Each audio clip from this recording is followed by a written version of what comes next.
ಹೌದು ರಾಧಾ, ಹೋದ ವಾರ ನನ್ನ ಟ್ರಾನ್ಸ್ಫರ್ ಆರ್ಡರ್ ಬಂದಿತ್ತು. ಇವತ್ತು ಬೆಳಗ್ಗೆನೇ ಬೆಂಗಳೂರಿಗೆ ಬಂದೆ. ನಾಳೆಯಿಂದ ನಾನು ಡ್ಯೂಟಿಗೆ ಜಾಯ್ನ್ ಆಗ್ತಾ ಇದ್ದೀನಿ. ಇಲ್ಲಿ ಮನೆಯೆಲ್ಲ ನೋಡಿಕೊಂಡು ಆಮೇಲೆ ನೀನು ನೋಡೋಕೆ ಬರೋಣ ಅಂತ ಅಂದ್ಕೊಂಡೆ. ಆದರೆ ಆಕಸ್ಮಿಕವಾಗಿ ಧ್ರುವ ಅವ್ರು ಸಿಕ್ಬಿಟ್ರು. ಧ್ರುವ ಅವರು ಮೈನಿಗೆ ತಾಳಿ ಕಟ್ಟಿರೋ ವಿಷಯ ಎಲ್ಲ ನನ್ನ ಹತ್ರ ಹೇಳಿದ್ರು. ರೀ, ಅದು ಸ್ವಲ್ಪ ಅವಸರದಲ್ಲಿ ಆಗೋಯ್ತು, ಅದಕ್ಕೆ ನಿಮ್ಗೇನು ಹೇಳಕ್ಕಾಗ್ಲಿಲ್ಲ.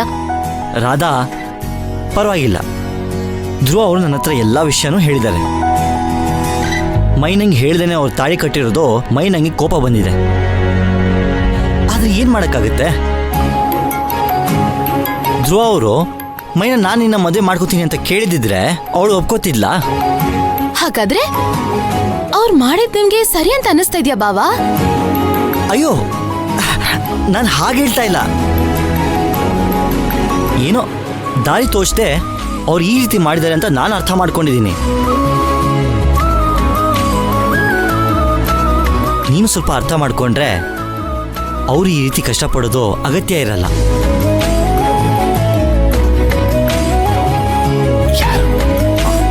ಬಾವಾ, ಮೊದಲು ನೀವು ಅವ್ರಿಗೆ ಫೋನ್ ಕೊಡಿ. ನಾನು ಫೋನ್ ಮಾಡಿದ್ರೆ ಅವ್ರು ಫೋನೇ ತೆಗಿತಿಲ್ಲ. ಮೈನಾ, ನಾನು ಟೆರೆಸ್ ಮೇಲೆ ಬಂದು ಮಾತಾಡ್ತಾ ಇದ್ದೀನಿ. ಧ್ರುವ ಅವರು ಕೆಳಗಡೆ ಮಲ್ಕೊಂಡಿದ್ದಾರೆ. ಅವರಿನ್ನೂ ಬೇಜಾರಲ್ಲೇ ಇದ್ದಾರೆ. ಹೊಸ ಮದುವೆ ಗಂಡಲ್ವಾ, ಕೋಪ ಇನ್ನೂ ಕಡಿಮೆನೇ ಆಗಿಲ್ಲ. ಫೋನ್ ಕೊಟ್ಟರು ಮಾತಾಡಲ್ಲ ಅಂತಾರೆ. ಮೈನಾ, ಆದ್ರೂ ಅವ್ರ ಮನ್ಸಿಗೆ ತುಂಬಾ ನೋಯಿಸ್ಬಿಟ್ಟೆ. ನಿಮಗೆ ಗೊತ್ತಿಲ್ಲ ಬಾವಾ, ನಾನು ಮಾತಾಡಿದ ಒಂದೊಂದು ಮಾತು ನನ್ನ ಮನ್ಸನ್ನ ಎಷ್ಟು ಚುಚ್ಚುತ್ತಿತ್ತು ಅಂತ. ಅದನ್ನೆಲ್ಲ ನಾನು ಬೇಕು ಅಂತ ಮಾತಾಡಿದೆ ಅಂತ ಅನ್ಕೊಂಡ್ರ? ನನ್ನ ಮನ್ಸನ್ನ ಕಲ್ ಮಾಡ್ಕೊಂಡು ಮಾತಾಡಿದ್ದು ಅದ್ ತಪ್ಪೆ, ನಾನು ಒಪ್ಕೋತೀನಿ. ಆದ್ರೆ ನನಗೆ ಬೇರೆ ದಾರಿ ಇರ್ಲಿಲ್ಲ. ನನ್ ಕೋಪ ನನ್ ಬುದ್ಧಿ ಮಂಕ್ ಮಾಡ್ಬಿಟ್ಟಿತ್ತು. ಆ ಕ್ಷಣದಲ್ಲಿ ನಾನು ಏನೋ ಆತರ ಮಾತಾಡ್ಬಿಟ್ಟೆ ಬಾಬಾ. ಸರಿ, ನಾನು ಮಾತಾಡಿದ ತಪ್ಪು. ಸರಿ, ನಾನು ಆತರ ಮಾತಾಡಿದ್ದಕ್ಕೆ ನಾನು ಅವ್ರ ಹತ್ರ ಕ್ಷಮೆ ಕೇಳ್ತೀನಿ. ದಯವಿಟ್ಟು ಅವ್ರನ್ನ ಮನೆಗೆ ಹೋಗಕ್ ಹೇಳಿ. ಮೈನಾ, ಧ್ರುವ ಅವರಿಗೆ ಮನೆಗೆ ಹೋಗಕ್ಕೆ ಇಷ್ಟ ಇಲ್ಲ.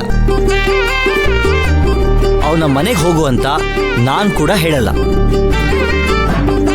ಅವ್ರಿಗೆ ಹೋಗ್ಬೇಕು ಅಂತ ಅನ್ಸಿದ್ರೆ ಅವ್ರು ಹೋಗ್ತಾರೆ. ನೀನ್ ಯಾವುದೇ ಕಾರಣಕ್ಕೂ ಬಲವಂತ ಮಾಡಕ್ ಹೋಗ್ಬೇಡ. ನೋಡು, ಅವ್ರು ಬೆಳಗಿಂದ ಕಾಣಿಸ್ಲಿಲ್ಲ. ನೀನ್ ಟೆನ್ಷನ್ ಮಾಡ್ಕೊಂಡಿದ್ದೆ. ಈಗ ಅವ್ರು ನನ್ನ ಜೊತೆ ಇದಾರಂತ ಗೊತ್ತಾಯ್ತಲ್ವಾ? ಮತ್ತೆ ನೆಮ್ಮದಿಯಾಗಿರು. ಆಯ್ತು, ಕೊನೆ ಪಕ್ಷ ದೀಪಂಗಾದ್ರೂ ಫೋನ್ ಮಾಡಿ ಮಾತಾಡಕ್ ಹೇಳಿ ಬಾವಾ. ಅವಳು ಅಳ್ತಾವಳೆ. ಮೈನಾ, ಧ್ರುವ ಅವರು ಯಾರ ಜೊತೆನೂ ಮಾತಾಡಕ್ ಇಷ್ಟಪಡ್ತಿಲ್ಲ. ನೀನೇ ಹೇಳ್ಬಿಡು. ಸರಿ ಬಾವಾ, ಅವ್ರನ್ನ ಜೋಪಾನವಾಗಿ ನೋಡ್ಕೊಳ್ಳಿ. ನೀನ್ ಏನೂ ಯೋಚನೆ ಮಾಡ್ಬೇಡ, ನಾನು ನೋಡ್ಕೋತೀನಿ. ಮೈನಾ, ಫೋನ್ ಸ್ವಲ್ಪ ನಿನ್ನ ಅಕ್ಕನಿಗೆ ಕೊಡ್ತೀಯಾ? ಕೊಟ್ಟೆ.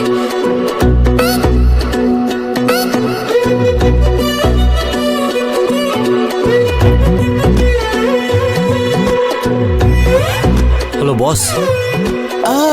ಅರ್ಥ ಆಯ್ತು. ನೀವು ಮಾತಾಡಿ, ಪ್ರೈವಸಿ ಕೊಡ್ತೀನಿ.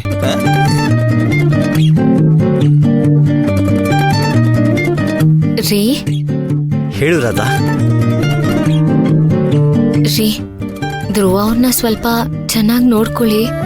ಮೈನಾ ಕಣ್ಣೀರ್ ಹಾಕೊಂಡ್ ಹೋದ್ಲು. ಏನ್ ರಾಧಾ, ಇಷ್ಟೊತ್ತು ಮೈನಾ ಧ್ರುವನ್ ಬಗ್ಗೆನೇ ಮಾತಾಡ್ತಿದ್ಲು.